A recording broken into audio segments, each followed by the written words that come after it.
Hey, Banjo, thanks for coming. Thank you for having me. So we're talking about success today in music, and you were in a very successful touring punk band. We'll call it a working band, not a successful. A working band, yeah. But you went up and down the East We Coast. went around, yeah. You were getting a lot of notice. You were getting a lot of songs, making some real push, and that didn't work for you. So you left it, and now you do much more introspective songs. They're actually wonderful, and they go kind of dark, which I like. Thank you. But they speak. They speak to the audience in the poetry and in the melody.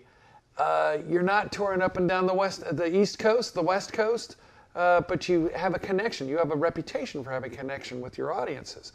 What constitutes success for you? Is it having a top 10 hit? Or is it making a local connection? No, to me, twofold. The first part is on the creative process is being able to write a song that I absolutely love and being able to release it, which it was impossible or almost impossible back in the day to do independently. The other side of it is the performance, which right now, if I go out and I have a gig and I have a good set and somebody from the audience comes up to me, whether it's 1 or 2 or 5 people, come up to me and say, I really enjoyed your set, that's really good. And by the way, I made my first, I had heard of the term super fan before. Yeah. I had actually made my first super fan recently in Placerville. Now, how did you know this was a super fan? Because I had never seen the woman. I have never played at this venue. And halfway through my set, she starts calling out for a song by name. That's nice. And I said, okay, so I'll play it. Yeah. And then she started singing along. So she knew the lyrics, she knew the names of the song. And she was just very vociferous about her enthusiasm, you know, and she was making sure everybody in the venue knew. I went up to her and I thanked her after the gig and I said, thank you. I gave her a CD and I said, I hope you enjoy it. She contacted me via Facebook. She's gotten me gigs. She wants to set up a fan club. I mean, it's like, wow, this is really the kind of person that you want on your side, you know? If you can get a few of those strategically placed, well, sure. That's a whole other thing, right? But that speaks of commercial success, and I'm more interested in artistic success, meaning being able to do what I want to do, feeling that I'm keeping my integrity, not selling out, and then being able to work, being able to perform in front of an audience and have some connection. It doesn't have to be a big audience. Now, is your success getting people, rocking and dancing and forgetting their woes for the day, or is it having them think about what you're trying to communicate? The latter, for sure. I don't think, given my music, you're not going to get too many people bouncing to anything. Didn't think so. But I think, if I can get them to really think about what I'm saying, and some of my songs are not very literal, so you have to actually, they may mean different things to different people, and I'm perfectly fine with that. I don't want them to feel the same way I'm feeling. I want them to feel whatever they get out of that song. You want them to be prisms. Yeah, Jackson Browne does a lot of that. Yeah. You can read many different things into what he says. Right. What's your main message that you're trying to get out? Well, through my music, two different. The first one is I would love to be able to inspire others who want to become a musician to do it. Yeah. That's one thing. And it's like, there is no reason you can't get out. You don't have to be a brilliant singer. You have to have at least a good song. And if you have a good song, you can do this. I only learned to be a singer, if you can call me a singer, 2 years ago. I went to vocal coaching. Before that, I was just a guitarist. That's all I did. Yeah. And it's great really, guitar too, I gotta say. Thank you. and now I just kind of, it's this other world, and I'd like other people to feel that way. From the artistic perspective, I think what I love is the human condition. It's like just being alive creates all these problems and solutions. Just being alive, just going through life is a beautiful thing. Even if you're a nobody, right? You don't have to be famous or successful or anything else to enjoy and have a beautiful life. And I think, although my lyrics are dark, that's something that's important for me to convey, because what I'm doing with my lyrics is saying, it doesn't have to be like this. It can be different. Can you think of some lyrics that communicate some of that thought? Absolutely. The song that I perform on the show is called This Isn't Hollywood, and it's really about disappointment, something that artists, musicians, and any artist knows a lot about, because you have an expectation when you go into it that's usually not met. And This Is in Hollywood is really, one of the lines in it says, when I look at my life as the things I've done with it, when I add all the good and the bad and subtract the nothingness, that's the toll that I paid on the way. Yeah. And that's kind of, it's all okay. You have to go through all those things, but your life doesn't have to be that and that alone. And in the end, art is really local. Whether, we've had guys on this show that write #1 hits. And we, certainly know people who tour internationally, and that's wonderful. That's considered a success. But really, living your own life in the most beautiful way you can and expressing that is a form of success. Absolutely. That for the people who are selling millions of records, they need to have that too. I hear that from them. Absolutely.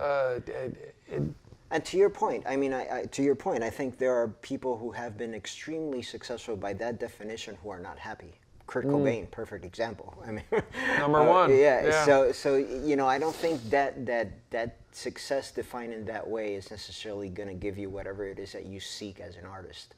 And what you were saying about art too, with any job, with any life, a lot of people have to do jobs where they punch in and they're just looking for that second hand to sweep across 5 o'clock and get out. Right. And then some people love their jobs. Yeah.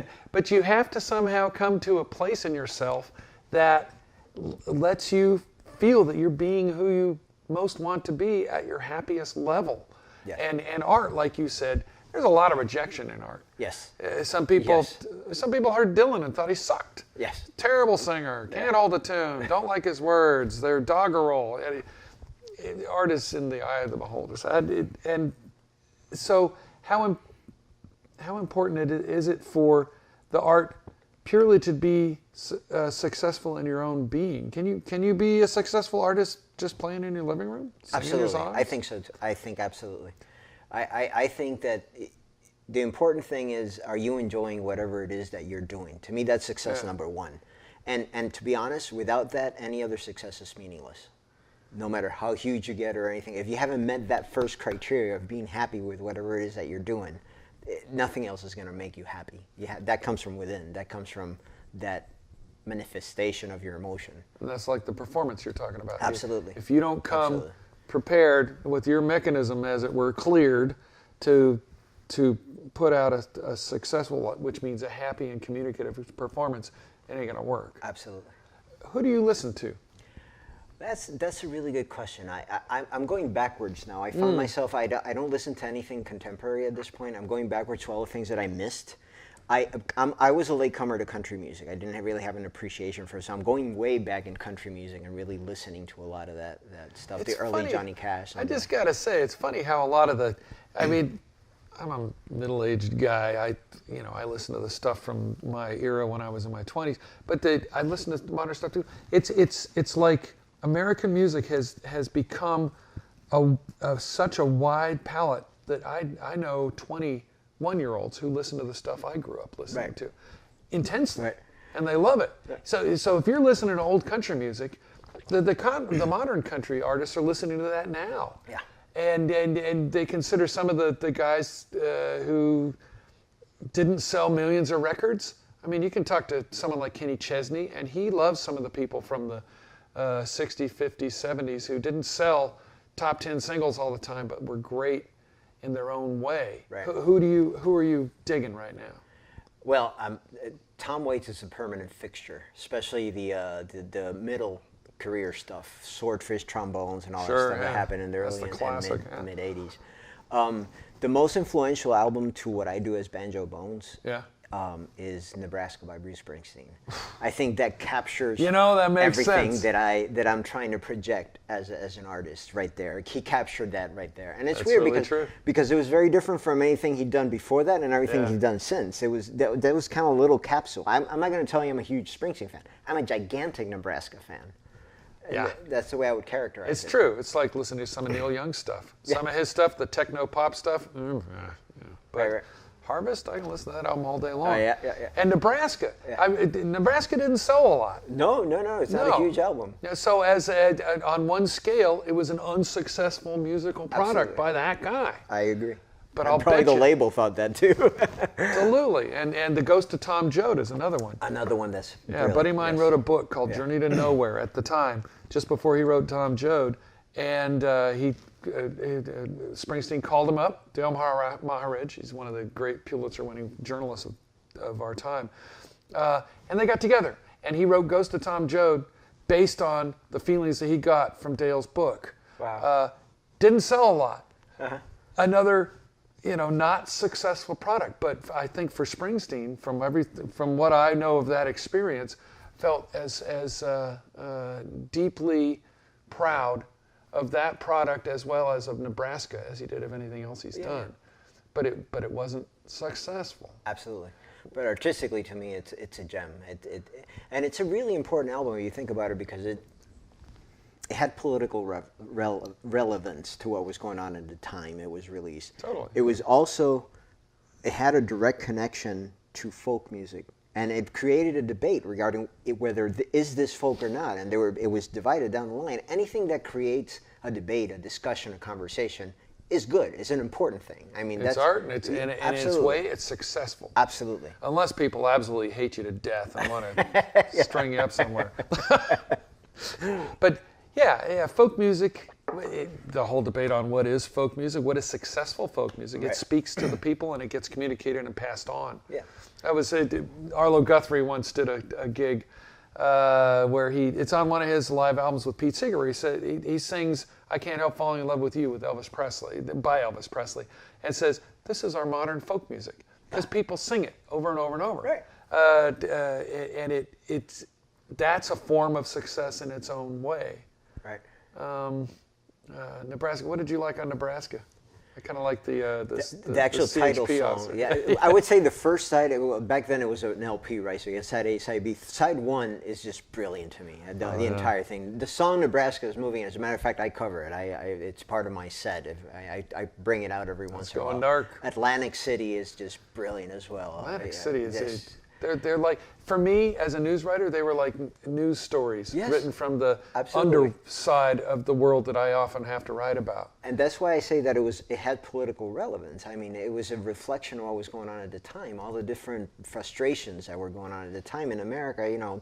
Whatever you think politically, it doesn't matter. But it was a time where Reagan came into play, and all these things changed. There were things that were changing. And they've got and he's still singing about that today. Absolutely. In a relevant way. Absolutely. Now, does being successful have to mean that you're talking about people's truths, or does it mean you're just giving them a good time for an hour and a half, 2 hours during the gig? Well, I think of it almost as the same way that a good psychologist, like a psychiatrist, you don't tell people what to think. You ask them the questions. And that's what I would hope to do with my songs. Ask the question and let them come to their own conclusion. Start a debate and let people come to their own conclusions. Now that's an art too, because you have to. I like writing. When I can, I like writing songs and hearing songs, because you're asking the question in a way that people can find the spaces in between to get their own truth and their own answers. Exactly right. Exactly right. One thing I would never want to do in one of my songs is dictate a truth. Yeah, dictating. Some people dictate. And and it works for them. Hey, I'm not in the judging business, as I say, but it doesn't work for me. Yeah. So, any other artists that you think of that inspire you that don't necessarily hit the top 10? Oh yeah, Mary Gauthier. Yeah. Absolutely brilliant. Oh, I think she's a brilliant songwriter. And she's been doing it for quite a while, too. Yeah, she has. But really, I mean, her two albums that moved me were released, I guess, 2005, around there. No Mercy, or Mercy Now, sorry. Mercy Now, and I can't remember the name of the other one. No Mercy Now. That's just, it's brilliant songwriting. It speaks to my moody kind of side. And she actually has a workshop, a songwriter's workshop that I would love to attend to at some point, because I would just love to have a conversation with her. See, it's funny. There's people like that Joe Schmo generally is not going to know, but there's a whole. It's like there are many threads of communication and community where people just somehow seem to soak it in and know about people like Mary. Right. Emmylou actually used to be like that long ago. Lou Harris, and I listened to her back then when she wasn't really that well known. But I was passionate Yes. about Yeah. everything she sang. Yes. A lot of people can be like, you're like that. People Thank like you around Thank here. Thank you. And they listen. The other guy I would like to give a shout out to that I'm a very late comer to is Chris Christopherson. I think he's just, you know, that's a whole other level. Talk of about his songwriting. And singing, you know, a lot of people, well, heck, even I think his voice isn't really that great, but he says what he wants to say and the way he wants to say it. Yeah. Now, does that make him a successful singer? I think it does. Yeah, me too. Me too. Thanks for coming, man. Thank you so much for having me. All right. Appreciate it. This is fun.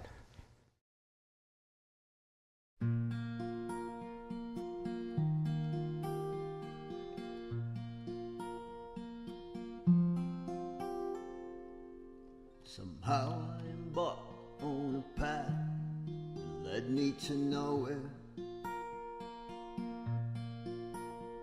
Somehow I got stuck on the tracks that everyone rode. I found myself chasing her smell. I could see her face everywhere. But I always knew in the end, this isn't Hollywood. I believed what everyone said about chasing your biggest dream. I could hear the regret in the stories, the one that got away. I know what my mind said was true, as my heart led the way and subdued. But in the end I did conclude, this isn't Hollywood.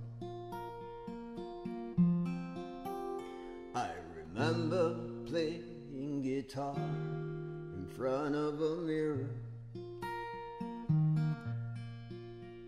I remember believing that I could be a superhero. But the dreams and the hopes, they all fade. Every day they seem further away.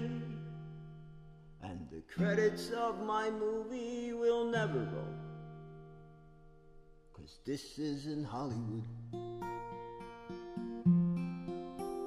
When I look at my life as the sum of the things I've done with it, if I add all the good and the bad and subtract the nothingness, that's the toll that I paid on the way. But there's not much to show for the pain. And I know as I'm nearing my end, this isn't Hollywood.